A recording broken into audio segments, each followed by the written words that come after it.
Kristen Luke's joining the podcast. Kristen, welcome. Hey, thanks for having me on today. Excited to chat with you. I am too. You work in a market that I'm super interested in, that I love. I'm always talking about coastal markets or mountain markets, and it's like these aspirational type markets that I love to talk about. So great to have you on. Really appreciate it. I also appreciate you having patience with me as we had to reschedule this a couple times. So this is Yes. going to be great.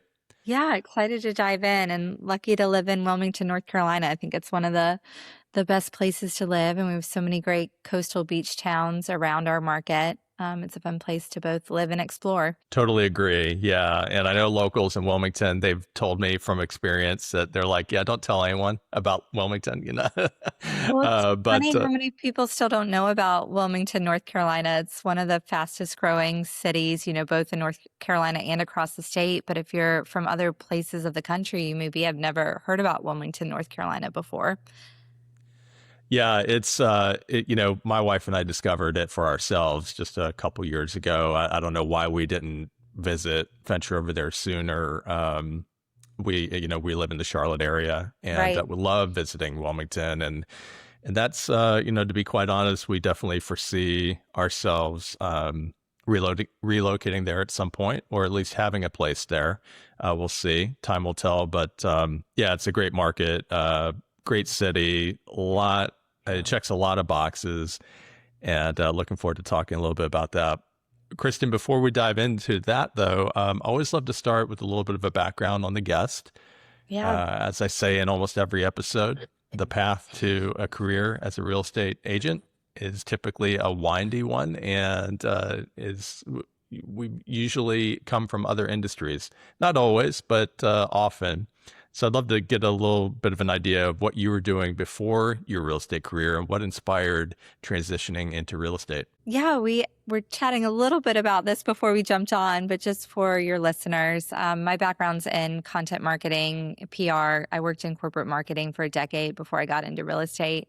My first job actually out of college was at a PR agency in New York and negotiated all of their celebrity endorsement deals and event sponsorships for all kinds of different food and beverage brands across the country. So like Diageo, who owns, Johnny Walker, Tequila Don Julio, Tabasco Hot Sauce was a client, Post Cereals. So back in the day, used to negotiate if they had a celebrity spokesperson they were working with, or they were doing some kind of event sponsorship. I worked in our entertainment department and did that. So since my first job out of college, I've been negotiating and working with contracts, and probably at that time didn't think I would end up in real estate. But certainly background in marketing and PR has helped tremendously in my career as an agent. But I really fell into this as a personal passion. I was, had built a home. I lived in a different market before moving to Wilmington, built a home there. I had a house down here at the beach that I renovated. And it was my personal real estate agent who kind of said, hey, like you seem to really seem to enjoy this. Have you thought about getting your license? And was a bit of a, I guess, serendipitous moment. 2 weeks before I went to get my real estate license, I was working for a large healthcare tech company that was bought by United Health. And I kind of knew, writing was on the wall. They weren't going to need 2 marketing departments. And so sure enough, like 2 weeks before I took my real estate license test, they laid off all of the marketing department from the company I was at. And I tell people it was the best thing that ever happened to me, because working in real estate, you need that runway, you need a little bit of cushion to get started, because it can take several months before you get your first client under contract. So I was lucky to have severance and equity from that company and kind of a little bit of cushion and runway to dive headfirst into real estate. So certainly wasn't my plan at first to, have to dive headfirst into the business, but I had my license and, some interest and a little bit of personal background in it, and really just hit the ground running. So it was such a blessing in disguise. I love that. And you brought up there's a couple topics in what you just said that Yeah. honestly deserve their own podcast episodes. One was your marketing and PR background, and how much I think that aligns with success as a real estate agent and running a successful real estate business. And I've found, like, I don't want to get off, I'll try not to get off on too much of a tangent, but in addition to marketing and digital marketing, PR is becoming more and more important for not just real estate agents, but small business owners in general, Yeah. being found in online and search. And now AI search has really brought that digital PR element, an aspect of a marketing, um, of your marketing efforts into, I think the forefront. So that's like I said, that's a topic for another Yeah, we podcast could episode, but probably spend a whole day talking about AI search, right? for sure. Yeah. And barely scratched the surface. Yes. The other point that you made, the other topic that you talked about was how serendipitous, I love that word, by the way, I use that once in a while, that it was that you were laid off right at the time as you were obtaining your real estate license, and having the severance package and the equity to fall back on during the first 4, 6, 12 months of a real estate career is really crucial. You used the word runway. I love that Yep. too. Like, I always say, like, make sure you take the time to build the runway. You got to build the runway before the plane takes off, and you don't want to be trying to put the plane together while it's flying, right? So, the I think for new real estate agents and those who are thinking about coming into the industry, it's very important. Just like any other small business or startup, there's going to be it's going to take time. It's not Right. unusual for that first paycheck to take 6 or 12 months. So anyway, again, topic for another podcast, but yeah, I love those points that you made, and it makes total sense. So you, through just purchasing your own properties and investing, really kind of fell in love with the process of real estate brokerage. Yeah, it was definitely a passion I didn't know I had until I dove into it. And Hmm. I think that makes this job so much more rewarding when you truly have been through it yourself and know the highs and lows, right? And can enjoy um, walking other people through that transaction too, because it is, it's a lot of times the largest purchase anybody's going to make. There's a lot of emotions involved in that, right? And so I think just being able to empathize, is hugely important. And also one of the most rewarding parts of this job too is to help kind of bring people to their end goal, whether that is selling and they're moving elsewhere or they're, buying and relocating somewhere new. Certainly in the Wilmington market, we have so many people relocating to this area, or a lot of times it is a second home, like you were mentioning, from folks from Raleigh or Charlotte or some of our other metros in the Carolinas. So a lot of times my clients are either coming to Wilmington for the first time to explore, or, we're working remotely because they are in a different market. So I think just being able to really empathize and walk people through the process has been helpful. Um, and certainly going back to some of the marketing content we talked about, I think that's one of the biggest strengths I've learned from my marketing background is, you really have to personalize your content. People want to get to know you. A lot of times the first time they're getting to know you is when they're looking at your Instagram, right? Or doing their own research. And so I think just building that connection and dynamic and rapport with clients, even before you meet in person, is hugely important to our job and business. For sure. And the first of all, your social media presence is exceptional, and now I'm beginning to understand why it's above average for sure.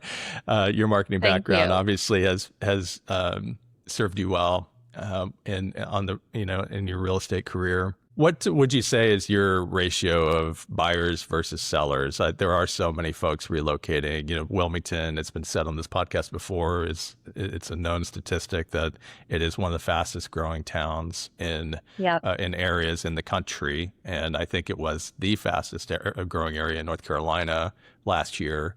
What would you say are your kind of areas of expertise and the types of transactions that you're working with mostly? Yeah, I would say probably still do skew a little bit buyer heavy just because of the influx of folks to our area.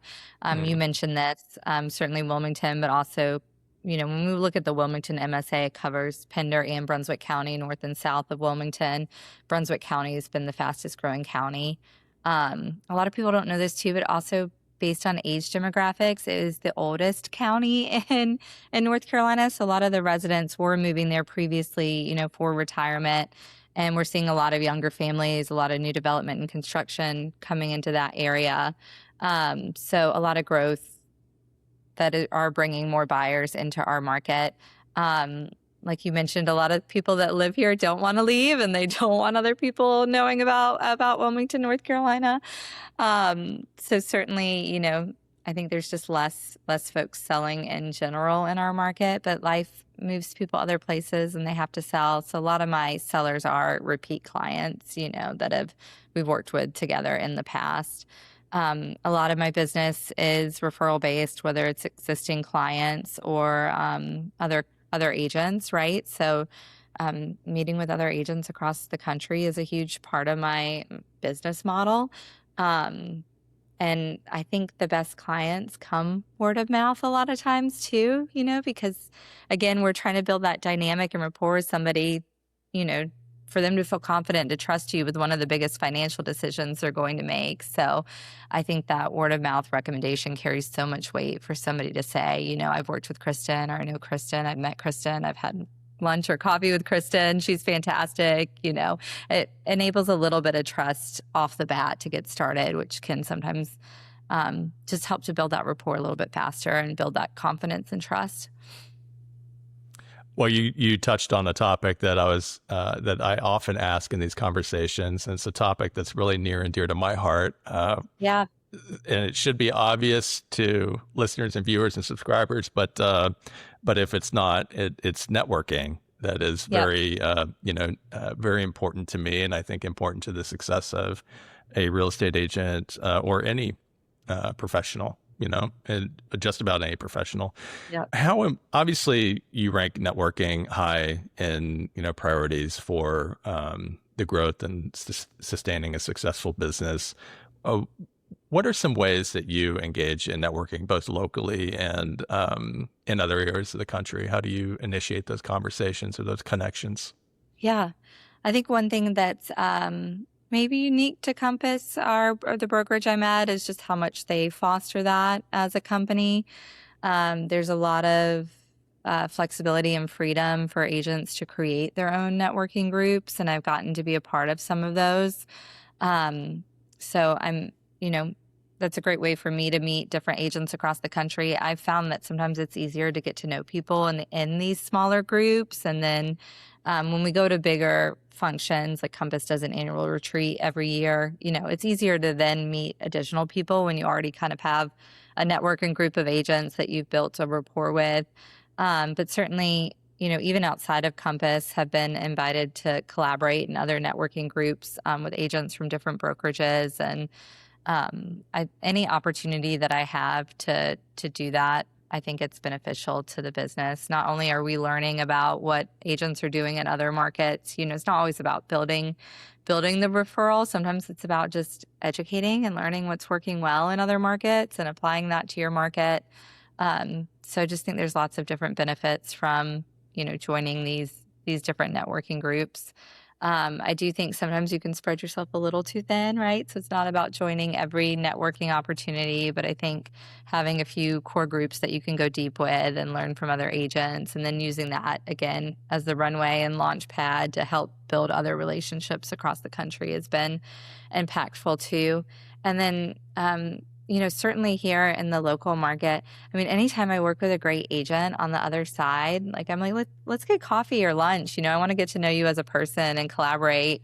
Chances are, if you're doing a lot of business in this market, our paths are going to cross again, right? So I think just having that rapport with local agents is just as important as developing that with agents across the country too. Of that mentality. I engage in that locally as well. And I've worked locally to bring agents from opposing opposing brokerages together for luncheons and mixers here locally as well, and it's been very successful. I, you're networking within Compass in other markets of the U.S. to not only make connections that will potentially result in referrals, but also for the education value of understanding what's going on across the country, Yeah. not just in the Wilmington DMA. That's a characteristic and a quality that I've found common among very uncommonly successful brokers. And listeners can go back to conversations I've had on this podcast with highly successful luxury brokers, with Sotheby's and Christie's, and you name the global brokerage. That's part of their business is exactly what you do. A big part of their success they attribute to connecting with like-minded professionals in other markets throughout the country. And to your point as well, that's one of the great benefits of affiliating with a brokerage like Compass, who has those resources across the country and around the globe to help you do that. Yeah, no, it's been hugely impactful. And I think, I always view myself more as a long-term trusted partner for my clients. So, my goal, right, especially if somebody's relocating to Wilmington, is that they're happy here and they love it here and they're not wanting to move anytime soon, but maybe they want to invest in a second home somewhere else, right? And I can help connect them with agents across the country. So I think too, when your mindset is more of being a long-term advisor to your clients and you're helping them build their real estate portfolio, it just is impactful, not only for you to learn and grow from these other agents, but to help connect your clients with other agents and markets across the country. I was just in Florida this past week with a Compass networking group I'm a part of, and we spent some time in Delray Beach, which I had never been to Delray Beach before, but just how much it reminded me of Wrightsville Beach here in Wilmington, right? There are a lot of similarities, and it's great to just even see other markets that agents are working in, and now that's kind of top of mind to me to point people in that direction too. I love that. Wrightsville Beach, also for listeners who aren't familiar with the Wilmington area, is probably close to, if not the highest median property value townships in North Carolina. The homes are spectacular. The beach, of course, is so spectacular, and yeah, I love that. I haven't been to Delray, but my feeling is that it has that similar vibe. For sure. Yeah, I think what's awesome about Wrightsville Beach is you have this like beach town vibe, and there's a lot of local businesses. Everybody's very friendly and collaborative. Wilmington in general, and our surrounding beach towns are very entrepreneurial cities. So there's a lot of desire to support people's small businesses, side projects, passions. But also, then at the same time, you have gorgeous luxury oceanfront homes. So it's a different dynamic that I think the city and as a whole is very approachable and friendly. It's very easy to meet and make new friends for people that are moving to this market. And then another thing you mentioned too that's kind of unique about our area is, you have Figure 8 in Wrightsville Beach, where we're talking about multi-million-dollar homes. But some of the Brunswick County beaches, you can still be on the island, and be in the 4s, 5s, 6s, and still live the island lifestyle. So depending on which different beach town you're looking at around the greater Wilmington area, there's a lot of opportunity for folks in all different price points, which isn't necessarily the case across the country. And certainly, like, North Carolina beaches are a lot more affordable, when we start to look at other areas of the coastline across the country. It's amazing to folks from other markets, like what you can still buy that's oceanfront here, and other markets that might be 4 or 5 times the price, right? For sure. Yeah. Yep. And, you mentioned also the being able to purchase in the 4, 5, 6s, under $1 million for sure. Yeah. And be within walking distance of the beach and, or a short bike ride. is super appealing, and there's some great areas. Figure Eight Island is just such an interesting enclave there, just outside of Wilmington on the coast, and home to billionaires and celebrities, and or I should say second, third, fourth homes to these folks. I made the mistake of during one visit of taking a ride out to Figure Eight Island, and wanted to just wanted to see, like take a look at the homes and see the community. But the armed guard at the gate Let frowned you on that. in. Anyway, Well, so we talk full about credit to Wilmington him being doing a great job. we talk about Wilmington being a best kept secret. I think Figure Eight is probably even more so, Hmm. unless for those listening that don't know, I mean, you have to own property on the island to really be on the island. So it does draw a bit of exclusivity. But that's what's kind of interesting, I think, about selling real estate in our market too, is each beach town is so nuanced. I mean, even Bald Head Island, kind of to the south of the Wilmington area, Hmm. you can only get there. It's only accessible via ferry, right? No vehicles allowed on the island unless you're um, maintenance, right? Support for the island. So it certainly makes selling real estate here interesting because each town has their own nuances, and it can be difficult too to even, like you're saying, get on the island. Hmm. Yeah, there's so much diversity in the types of, the lifestyles and the types of properties. Bald Head Island is another great example. And I haven't been on Bald Head Island yet. I hope to in this year to pay a visit. But what a what an interesting and amazing community that is. Only accessible by boat, ferry, or a private boat, and no vehicles on the island, and just wow, what a lifestyle! What a place to visit, for sure. Yeah, a lot of folks gravitate towards that. I mean, the rentals do very well there year round, but it's definitely a lifestyle change and choice for a lot of folks too. And I think a lot of people are craving that right now, a little more simplicity, getting off the beaten path. I mean, we certainly saw that across the Carolinas, right? Post COVID, I think people were moving out of larger metropolitan areas, and I think there's been a lot of just gravitation towards more of a simpler, laid back lifestyle too. Disconnecting, yeah, Yeah, for sure. definitely. The topic of investing is always a hot topic as well. You Yeah. kind of alluded to how that's a big part of your passion for real estate, is helping homeowners expand their real estate portfolios and invest and build wealth through real estate.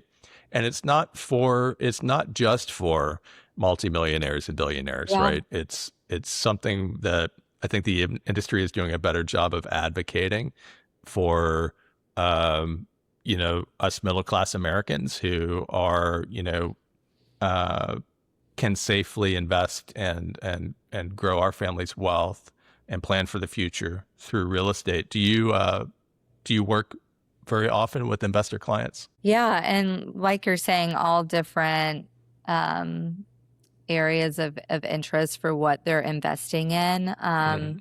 I have a listing now, that's a 10 bedroom oceanfront home, sleeps 39 people, doubles as a wedding venue. I mean, that's a huge investment for somebody to make, right? But there's also lots of opportunities, in those 3, 4, 500K price points still too, whether it is a beach oceanfront rental, downtown Wilmington.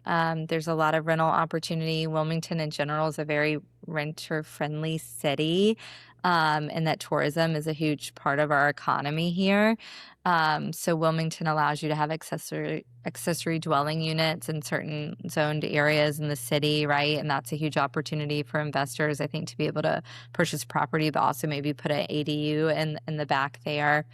And then do also have a lot of healthcare in our area. So certainly doing midterm rentals to travel nurses has been quite popular.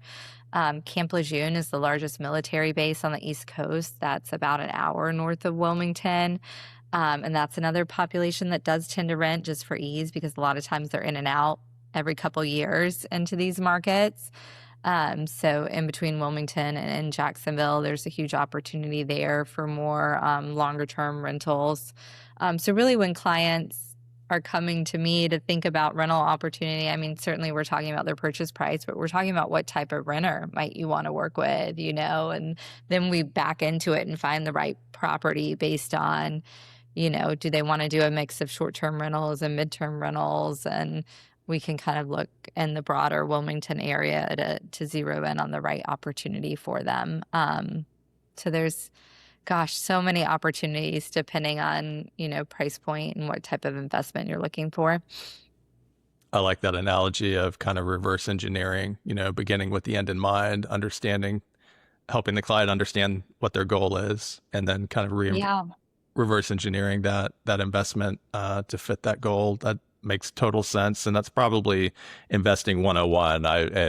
Listeners might be like, yeah, duh, but to me, that just it's very interesting that you described it that way. That's very cool.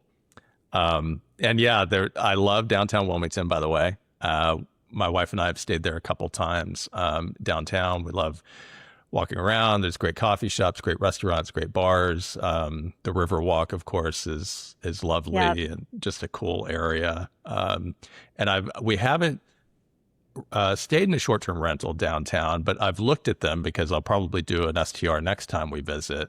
And yeah, there are some available, but I think I feel like there's room for additional investment there for sure, because it doesn't seem super saturated from what I can tell. Yeah. I mean, I think just maybe in general, post COVID, when rates were lower, a lot of people thought about getting into real estate investing, right? And Yeah. buying second home investment properties. I feel the same way about rental homes right now that I do about selling real estate. Is you kind of have to be firing on all cylinders, right? So um, it's not a set it and forget it strategy with your rental. I mean, I really feel like just like selling real estate, like your photography is so important, decor is important, having the right team in place is important when you go to operate a rental.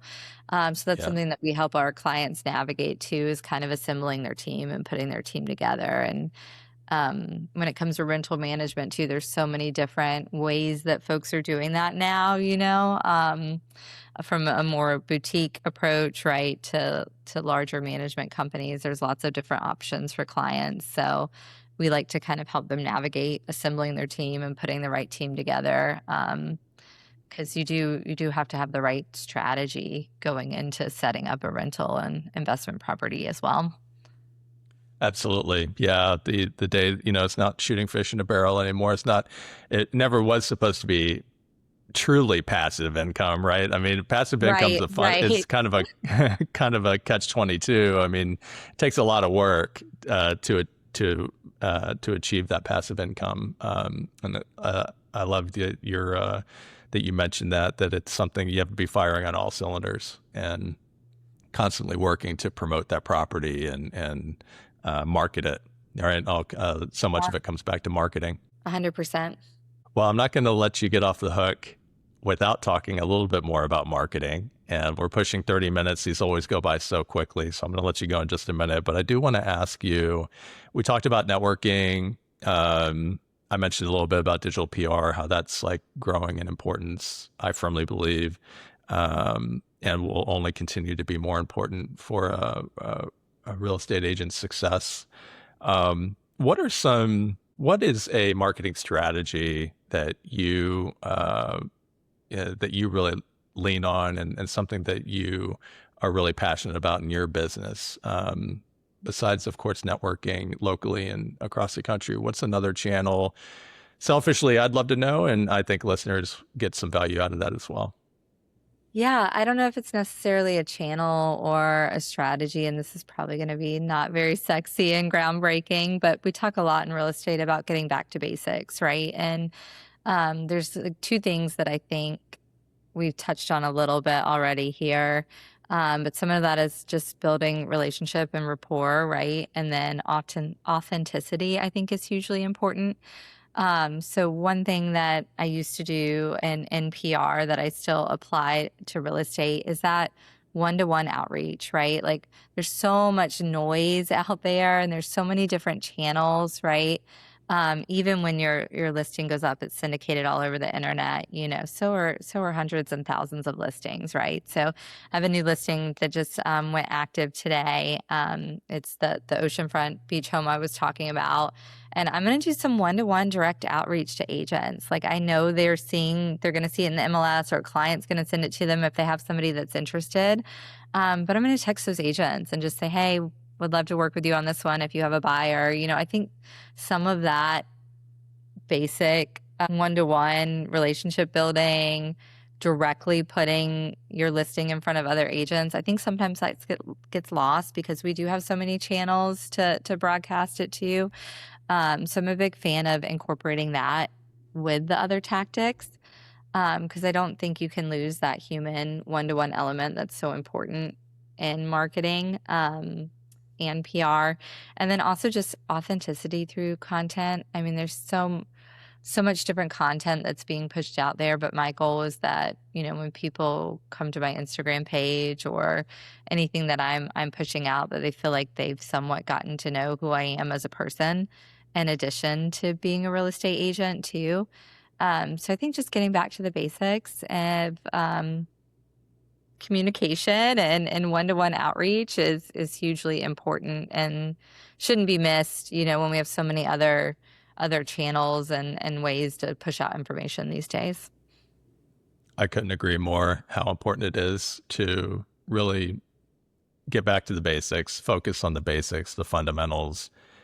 And your point is so timely because I was just having this conversation with a media partner of mine here locally who has one of his clients is a luxury broker here in the Charlotte area and had a $14 million listing still in the market. It's just a spectacular property. He held a broker open and it was very unsuccessful. Very low attendance and on and on. Anyway, I asked, well, how, what was his outreach like? What was his plan for making sure attendance was strong? And he said, well, he sent, the invite out in his email newsletter. So it's a blast to 2,000, mostly local realtors. And I thought, yeah, it takes a lot more than that. Like you can't just send out an email blast and set it and forget it, right? What we were talking about earlier. I mean, that personal outreach, that personal connection is so important, especially when you're asking agents to take time out of their busy schedules to come look at your listing, right? And give you feedback on the listing that, in your portfolio. So those personalized emails, phone calls, texts, I prefer email or phone call, but if you're really close, maybe shoot them a text. But I think that's so important to take the time, and it is time consuming, and you can't really automate it, but Yeah. so important. I love that you brought that up. Well, I think that's a way to cut through the clutter too. And I mean, sometimes even in my own business, there's so many new things you could be doing or implementing, but I have to remind myself, my business works really well with what you're already doing. I think a lot of times agents can get distracted by the new shiny thing and having to implement that. And I think at the end of the day, that like relationship building is so core to both how you work with your clients and how you work with other agents. Absolutely. Well, this has been amazing, Kristen. I am so glad that we connected. I feel like, gosh, there are so many other things that I'd love to chat with you about. I would love to have you back on. I hope we can circle back in the future and maybe dive a little bit deeper into marketing and PR. That's something I can nerd about all day long. So would love to do that. For agents Well, in you'll other have to markets. I'm sorry, go ahead. Oh, go ahead. No, I was going to say you'll have to let me know if you make a trip here to Wilmington. Yes, definitely. I'd love to grab coffee and would love to meet you in person. Yeah, we do get to Wilmington at least a couple times a year. Our relocation or property purchase plans have been postponed a little bit, but it's still on our radar, still part of our plan. But yeah, I'll be over there definitely a couple times this year, so I'll keep you posted. Would love to catch up with a coffee and yeah. For agents who are in other areas, other markets of the country, who have clients who are listing their homes and planning on relocating to coastal Carolina, how can they learn more about you and connect with you? Yeah, great question. My Instagram is easy to remember. It's Kristen Sells the Coast. So I know you'll drop that link in there for listeners. And then you can find me Kristen Lueck on the Andy Bovender team website as well. That's a great way to get all my contact information and for us to connect. I'll have those links, of course, in the description for this episode, and we'll tag you on social media too as well. Kristen, thanks again so much. Really appreciate your time. Looking forward to catching up again soon. Likewise. Thanks, Jeff. We'll talk soon.